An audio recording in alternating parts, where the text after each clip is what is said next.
welcome back to UE5 BP Guru, and we're back with the Pokemon multiplayer tutorial. In the last episode, we basically set it up so that we can pick up these, a starter, basically. But I didn't actually show it off, so I'm going to show it off first. Literally, I've set this image up. You'll see all this in a minute. And you can pick up Bulbasaur. You can give him a nickname if you want to. Call him Dave. And Dave has been added to your party. So that's kind of how it worked. Now, you'll notice a few things there. One, I had the image there. I will show you how to set that up, because I actually already recorded this episode and it crashed. So, unfortunately, I lost all the footage to that episode. But I'm also going to show you, so it disappears the Pokeball of the one you pick.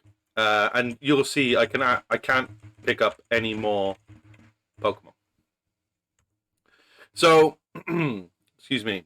Let's first enter the widget, and we have this very small. I've scaled mine down so the image looks a bit better, which isn't exactly what I wanted, but it'll work for now. It's fine. So when you click on the image, if you go to the right-hand side here, you've got it says brush, and there's a little drop down. If you click on that little drop down, you can create a binding. That's what your guys are going to need to do. I've already created mine, but I will go through it. I didn't want to do it like this. I wanted to have this series that I showed you exactly what I did and when I did it, but I lost the footage, so I do apologize for this one episode not being in sync. Once you click create, it should bring you over to the event graph, and it should bring you straight into the binding. And this is what I have so far. Now, this isn't exactly what we want, because I just did this to test to make sure it works. But so I'm going to change it actually here. I didn't realize I didn't do the full thing, so we're going to do the full thing now. So let's actually just delete everything out for now, like so. And we'll rewrite the code. So if we do a get data table row, plug it in, and we're going to set that to our Pokemon basic info data table. And we'll plug in the Pokemon name. So, for example, if you've set these up correctly and named them correctly, you should be able to find those on your data table somewhere. We'll go through the data table next, so don't worry if you're like, I haven't even set up the data table. Don't worry, we'll cover it. We're going to break that information so that we can get two things. We just need the images. Now, the reason mine looks the way it does is because I tried to set up with the flipbook, so it was all dynamic and cool, but it doesn't accept flipbooks, so I need to find another solution around that. So we might look at this again at some point. We're also going to need a branch. So at this point, when it's determining what image to show, we've already determined whether it's going to be shiny or not. So if we break this information, and we'll bring this down, we just need this is shiny pin. So the rest, again, you can untick if you want things to look nice and tidy. Just keep that is shiny, like so. So it plugs in all nicely into this branch. We're going to need two branch return nodes, so grab two of them. So copy and paste it if that's easier. And we're going to make a slate brush from that. So pull off from the pin. If you just type in make, it should be at the bottom one, the make slate brush. We can plug the true and the false into either one. Now, if this is, if we expand these, we have an image option. So if it is shiny, it's going to come back true. So we want to take the shiny and plug it into the top one. And if it's not shiny, we plug it into the bottom one. And that will give you your indication of whether you have a shiny or not. And we should, in theory, be able to test this. If we go into our starter Pokemon BP, and we go up to here, just change this to 2. So it's got a 1 in 2 chance of being shiny. So if we go up here, that's not a shiny, so no, I don't want that one. That's not a shiny. That is a shiny. You can just about see the green. It's a lot harder to see on Squirtle. But let's just try one more time and see what we get. We get a 50-50 chance here, so we might as well take it, right? There's a shiny Charmander, and we got a shiny Squirtle again. You can just see the green on its shell. So I'm going to return that back before I forget, otherwise we're going to be getting shinies left, right, and center. So now that's been returned, and we don't need to worry about that anymore. There's a couple of other things I wanted to do. So the Pokeball here, I want that to disappear when we actually select our starter. So the quickest and easiest way of doing that is actually doing it in our widget. But we need to obviously get that brought through. So similar to what we did with the Pokemon name and the Pokemon info, we're going to add in a new Boolean. We're going to call this Pokeball ref. We're going to drop down and we're going to get a static mesh component. Make sure it's a component, otherwise it will not work. And we're going to instance editable and expose on spawn in the details. Come back through to here. If we refresh this node now, we should have the Pokeball reference. And we can literally just plug this straight in here. And that's a job done. And hopefully if we test this now, it should disappear. But we do actually, I just thought we do need to add a little bit more code actually. We get that Pokeball reference and we just set the visibility. Like so. True, false. And if we copy that, and we also need to put it on the no, just here before the remove from parent. So put it on the no and the yes, but do not put it on if this no, because this is where we say we don't want that Pokemon. So we only want it when we say no to having a name, and we also only want it on the yes, where we actually remove the parents and add the Pokemon to the party, basically. This here. If you've got this somewhere in this string of code, you know it's going in the right place. Compile that. And all that's left to do now is basically just go through the Pokemon information. But I'm just going to quickly go through this. Say yes, call him Dave. Dave's been added to your party, and the Pokeball's gone. We've picked up that Pokeball.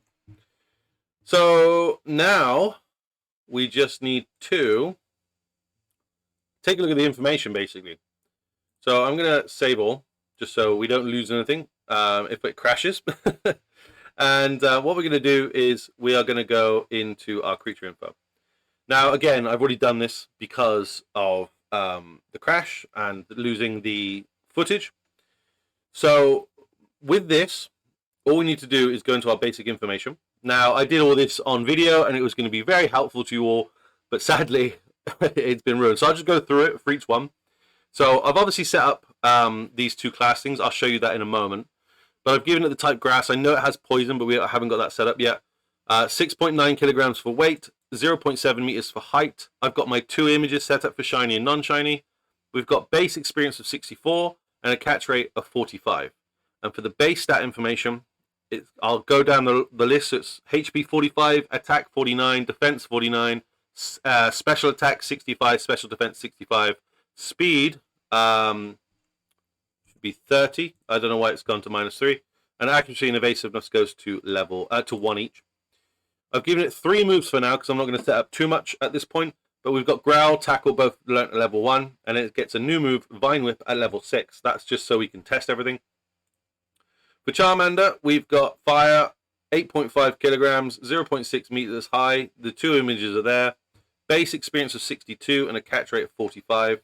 And then for the HP and below, it's 39, 52, 43, 60, 50, 65, 1, 1.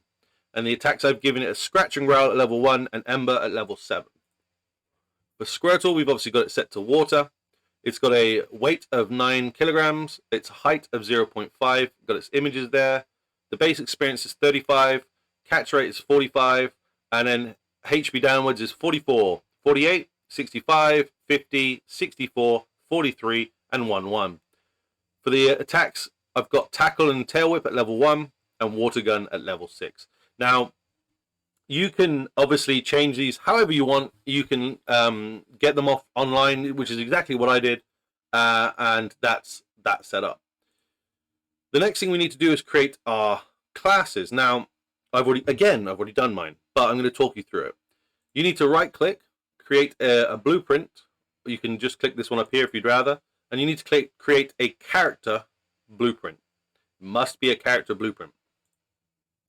Open it up. And to be honest, compared to the last time we did this, we haven't got any information in here. There's literally nothing. This master just allows you to connect all of your creatures up together. It's kind of just works as one giant connection between all the other blueprints. So you won't need to do literally anything in here. You just need to have a master. Right click on the master and create child blueprint class. This will create you one of these. I named all of mine Bulbasaur. 00. Now my naming convention is the numerical one. So 001, then Bulbasaur, then non-shiny, 001, Bulbasaur, shiny, so on and so forth. You get the idea. So you can literally just create them all. They'll all come exactly like this. But when you go into your new creature, you need to, in the viewport, you need to click on the mesh. On the right-hand side, you have a skeletal mesh asset. Obviously, I've selected Bulbasaur. And mine seem to work really well, set at -90 for both location on the Z and rotation on the Z. And it literally comes out like this. Once you've done that, just obviously save. Do the same for a shiny. So you need to have a non-shiny and a shiny version. Do that for Charmander and Squirtle. So you should have 6 in total, even though you only have 3.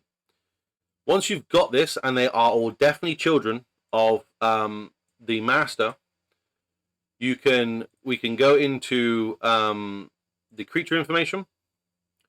We can go into the basic information, and we can change those 2 variables we created at the top here to that of the master Pokemon BP typing. It must be a class reference, not an object reference. That is one thing you must remember. Once you've done that, it should save and update to set this one up here in the data table. And when you right click, you should have access now to all of those child BPs you created. And that's what we're going to spawn in the level. Now mine don't have animations because I don't have any animations for these models, sadly. So I won't be able to show you it running around the map and playing its idle animation and things like that. But what you need to do is, for each of your creatures, you need to create up a animation blueprint, and you need to create up a blend space as well. So your blueprint animation, your animation blueprint, Shazaven, will house the code for the idle walking and running. So if you want your creature following you around, you'll need that. It will also house your idle animation, so that your creature, when it's sat in battle, when it's not doing a move, it will play its idle animation because it's not moving. And then you would just, in the actual, if I go back into the class, and if I open this up in here, you would just assign it that animation blueprint, and it will play. You'll know it's working because it will automatically start idling in here.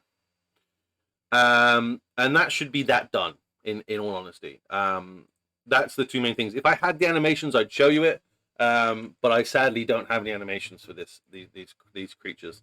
Otherwise, I would. But you know, it's fine. Once you've done that, you should, in theory, then have your creature set up, everything you need set up really to start doing the next parts of the code.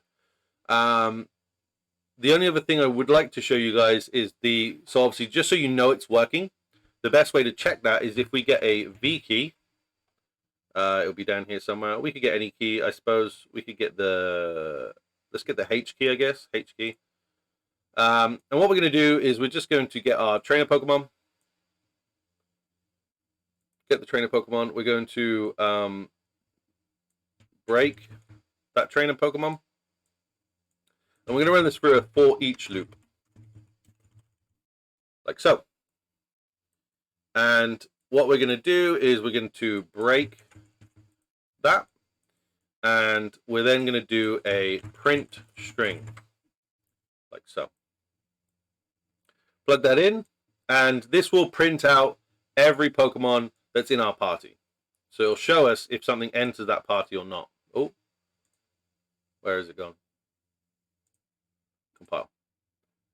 The reason I've chosen the given name is just because it's a string and it's easier, and you can also see what nicknames you've given them and if that's worked as well.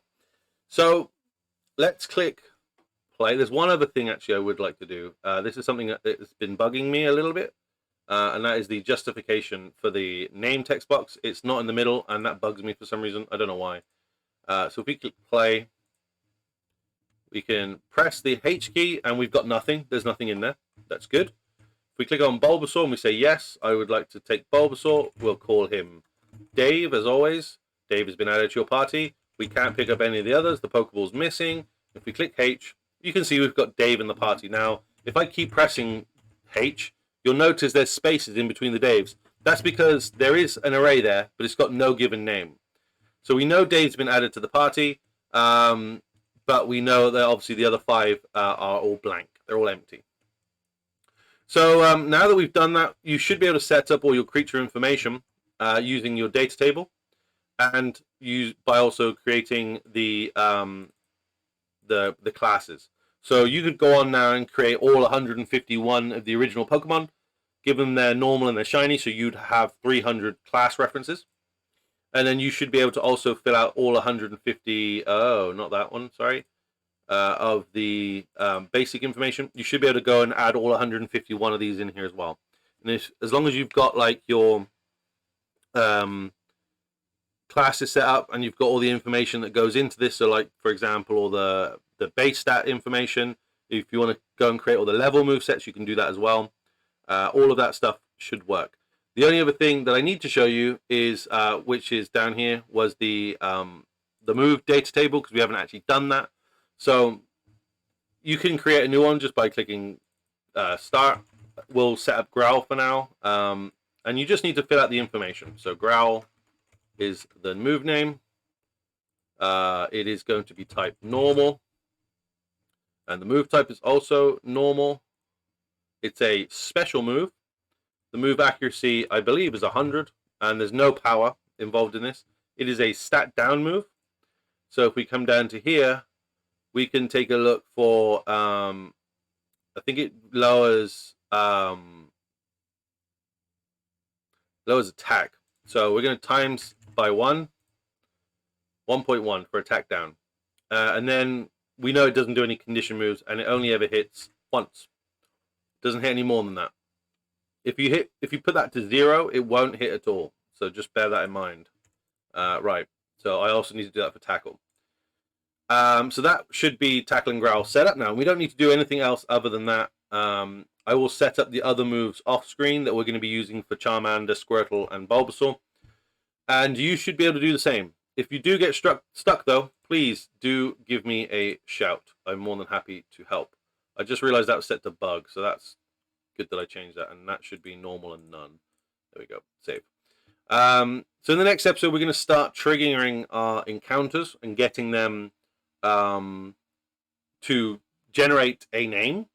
I know this is something that people struggled with in the original series, especially around episode 8, 9, 10. So hopefully by redoing this and showing you everything node for node, you should hopefully be able to complete it a little bit more easier than we did before. So yeah, hopefully this all made sense, and you should now be able to set up all your creatures using the structs and data tables we've made. Thank you to all the members, and thank you so much to all of you who are watching this down the line, who are new subscribers and liking and all that sort of stuff. I appreciate every single one of you. So thank you so much for supporting this channel and making it as much of a success as it is. And I will see you in the next episode. Much love. Take care. Bye.